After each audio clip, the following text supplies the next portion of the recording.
She abandoned her baby and now faces felony charges. My sister begged me to watch her baby for just 1 hour. That was 2 days ago. I've called her 47 times. I've sent her over 100 texts. For an entire day, her phone went straight to voicemail. Nothing. Just a wall of digital silence. And now, after one single phone call to the police, a call I only made because I was terrified she was hurt or in trouble, my life, her life, and the life of this innocent baby are completely shattered. The police found her. She's fine. But she's not just a missing person anymore. Now, she's potentially facing felony charges, and I'm the one who lit the fuse. Before I walk you through this entire nightmare, and believe me, I am still living it every single second of the day, please hit that subscribe button and ring the bell. You are not going to believe how fast a simple favor can turn into a legal disaster that threatens to tear a family apart. Your support means more than you know, because honestly, I've never felt more alone. It all started on a Tuesday night. I remember it perfectly because I was so excited to just have a quiet night to myself. I had a new book, a pizza on the way. I was planning on doing absolutely nothing. And that beautiful, glorious peace was shattered by frantic banging on my front door. Not a knock. Pounding. The kind that sends a jolt of anxiety right through you. I opened the door and it was my sister, Jessica. She looked like she'd been through a hurricane. Her hair was a mess, her eyes were wide and bloodshot, and she was clutching her 2-month-old daughter Lily, so tightly the baby was starting to fuss. "I need you to do something for me," she said, her voice all breathy and urgent. "No hello. I need you to watch Lily. Just for an hour. Maybe 2, tops." I hesitated. I love my niece, I really do. But Jessica, she has a history of being unreliable. Her hour can easily turn into 3. Her quick errand can become an all-nighter. "Jess, I don't know," I started. "It's late, I don't have anything for her here. No diapers, no formula. It's all in the car." She cut me off, practically shoving the baby carrier into my arms. Lily, startled, let out a little cry. "I have a meeting. A job thing. It's huge. Life-changing. I can't miss it. Please. You're the only one I can trust. Just for an hour." Her desperation was so thick you could feel it. Every instinct I had was screaming that this was a bad idea, but then I looked down at little Lily. Her big blue eyes were just looking up at me. She's so small, so perfect. And Jessica is my sister. My only sister. Despite everything, there's a part of me that will always want to be there for her. "Okay," I sighed. "Okay, Jess. 1 hour. But that's it." "Thank you. You're a lifesaver," she said, relief washing over her face. She gave Lily a quick, distracted kiss on the forehead and then she was gone. She ran to her car and peeled out of the driveway so fast her tires squealed. I stood there in the doorway, holding my niece, the smell of burnt rubber hanging in the air. I looked down at Lily, who was just staring up at me. I carried her inside and locked the door, and the sound of the click felt strangely final. I went out to her car, which she'd left unlocked. There was no diaper bag. On the passenger seat was one single diaper and a half-empty bottle of formula that was already lukewarm. That was it. A cold knot of dread started to form in my stomach. This wasn't a last-minute emergency. This was chaos. It felt like I was watching abandonment happen in real time. The first hour passed. I fed Lily the rest of the bottle and changed her with the one diaper. I rocked her to sleep on my chest. It was peaceful. The pizza arrived, and I ate it cold with one hand, scared to move and wake her. Then the second hour passed. The dread started churning. I sent Jessica a text. "Hey, Lily's asleep. Hope the meeting went well." No response. I waited another 30 minutes. I called her. Straight to voicemail. "Hey Jess, it's me. Just checking in. It's been over 2 hours. Call me back." The third hour bled into the fourth.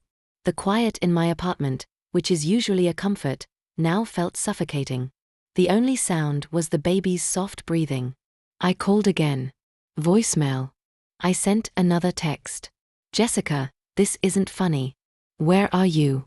You need to come get your daughter. The message said delivered, but it never turned to read. By midnight, 5 hours after she dropped Lily off, panic was clawing at my throat. I tried to rationalize it. Maybe her meeting ran late. Maybe her phone died. But wouldn't she use someone's phone to call? Why wouldn't she have planned better? The single diaper. The half-empty bottle. It was all screaming a message I didn't want to hear. She wasn't planning on coming back anytime soon. That first night was a blur of anxiety and just trying to figure things out. Lily woke up around 2 a.m., wailing. She was hungry and her diaper was soaked. I had nothing. Pure panic hit me. This tiny, helpless human was completely dependent on me, and I was already failing her. I wrapped her in a thick blanket, put her in the car seat I thankfully still had, and drove to a 24-hour supermarket. Walking through the baby aisle at 2:30 in the morning felt surreal. I was like a zombie, just grabbing whatever I could: diapers, formula, bottles, wipes. The cashier gave me a sympathetic smile. "Rough night?" she asked. I just nodded. I couldn't even speak. I felt like a total fraud. Back home, I fumbled with mixing the formula, spilling powder everywhere as Lily's cries got louder. It was this heartbreaking sound, a cry of genuine need. It was the sound of a baby missing her mom. Finally, I got the bottle ready and she drank ravenously. As she ate, she quieted down and just stared up at me with this look of absolute trust. In that moment, all my anger at Jessica was just replaced by this fierce, protective love for this baby. She didn't deserve any of this. The next morning, after not sleeping at all, reality hit me like a ton of bricks. I had to call out of work, making up some vague excuse about a family emergency. The emergency was that my sister had disappeared and I was now a single mom to her baby. All day, I was glued to my phone. I called Jessica over and over. Voicemail, voicemail, voicemail. I started calling our mutual friends. "Hey, have you heard from Jessica?" I'd ask, trying to sound casual. The answer was always the same. "No, not since yesterday. Is everything okay?" "Yeah, fine," I'd lie. Each call made it worse. The sick feeling in my gut just intensified. I called my parents, who were on an anniversary cruise, and left them a frantic voicemail they wouldn't get for days. I was completely alone in this. The 24-hour mark came and went. A full day. The excuse of a dead phone just wasn't cutting it anymore. This felt intentional. She had intentionally left her child with me, with no supplies and no communication. She had deserted her. That's when the terror for her safety twisted into a new kind of fear, the terrifying realization that I had to do something. What were my responsibilities here? What if something happened to Lily? I had no legal authority. My mind was spinning. What if Jessica was hurt? Lying in a ditch somewhere? As furious as I was, the thought was unbearable. What if she was in trouble and too scared to call? Or the darkest thought, what if she just didn't care? I sat on my couch, Lily sleeping in a makeshift bed of pillows next to me, and I just sobbed. I cried for my sister, for my niece, and for myself and the life that had just been stolen from me. That's when I knew I couldn't handle this alone.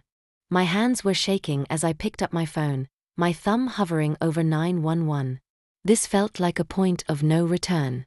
But I wasn't trying to get her in trouble. I was calling because I was scared she was a missing person. I was just doing a wellness check. That's what I told myself anyway. 911, what's your emergency? My voice trembled. I'd like to report a potential missing person. My sister. She left her 2-month-old baby with me yesterday, and she's vanished. I had no idea that I had just started a legal avalanche that was about to bury all of us. 2 police officers showed up about 20 minutes later. They were calm, professional, but seeing them in my living room, now covered in baby stuff, made everything feel terrifyingly real. I told them the whole story, my voice cracking as I talked about the 1-hour promise and the single diaper. One of the officers, a woman, took down all the details. Jessica's full name, her license plate number. It felt like a massive betrayal, even though I hoped I was doing the right thing. So you haven't heard from her at all in over 24 hours? The male officer asked, his eyes landing on Lily sleeping. No, sir. Her phone goes straight to voicemail. I've called everyone. It's like she just disappeared. He nodded. And she left the child without any means of support? No. Nothing, I whispered. I had to buy everything in the middle of the night. The officers exchanged a look. It was small, but it said everything. It said, "We've seen this before. Ma'am, what you're describing. Leaving a child with someone without providing support and without any communication. That can be a very serious legal issue," the female officer said gently. It's not just about her being missing, it's about the welfare of the child. They told me they would start looking for her and that they'd be in touch. After they left, the silence in the apartment was deafening. The weight of what I'd just done started to crush me. 3 hours later, my phone rang. Unknown number. Is this narrator's name? A man's voice asked. A detective. Yes. Ma'am, we've located your sister, Jessica. She's safe. A wave of relief so powerful it made me dizzy washed over me. Oh, thank God. Where is she? Is she okay? There was a pause. Ma'am, your sister was found at an apartment in the next town over. She was with a friend. Her phone wasn't dead. She simply chose not to answer it. The relief vanished. It was replaced by a cold, sharp rage that burned in my chest. She wasn't hurt. She wasn't in danger. She just ignored us. Because a formal report was filed, the detective continued, and because she left a child under the age of 1 in a dependent situation, creating a substantial risk to her health, department policy requires us to notify Child Protective Services. They've opened an investigation into potential child neglect and abandonment. My blood ran cold. Child abandonment? What does that mean? It means the district attorney's office will review the case, he said, his tone all business. But depending on their findings, your sister could face criminal charges. In situations like this, with an infant, those charges can sometimes be felonies. Felony. The word just hung there. A felony. For my sister. Because I called. Before I could even process it, my other line buzzed. It was Jessica. I told the detective I had to go and switched over. What did you do? She shrieked.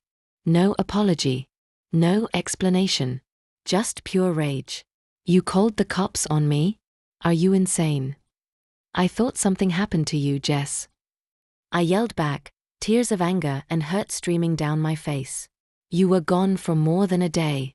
You left me with nothing for Lily. What was I supposed to do?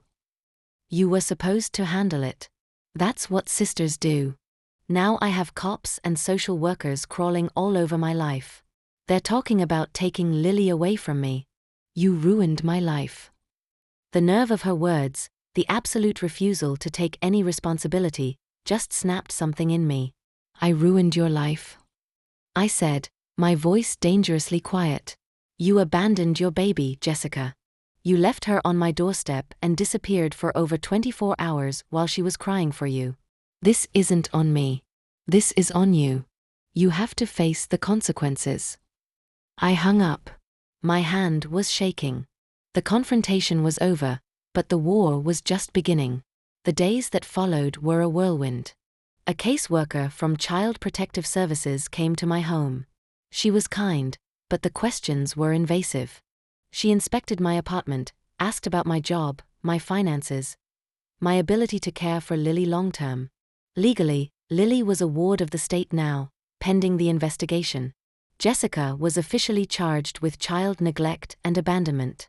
The DA is arguing that because Lily is an infant and was left for so long without any support, it should be treated as a felony. She's out on bail, but a judge issued a temporary order of protection. She can't come near me or Lily. My life is completely upside down. I had to arrange to work from home. My quiet little apartment is now a chaotic but loving nursery. I've learned how to assemble a crib, how to tell what each cry means, how to function on 3 hours of broken sleep. The legal battle is just getting started. I've hired a lawyer and petitioned for temporary emergency custody, which the judge granted. So for now, Lily is legally and safely with me. But Jessica has vowed to fight it.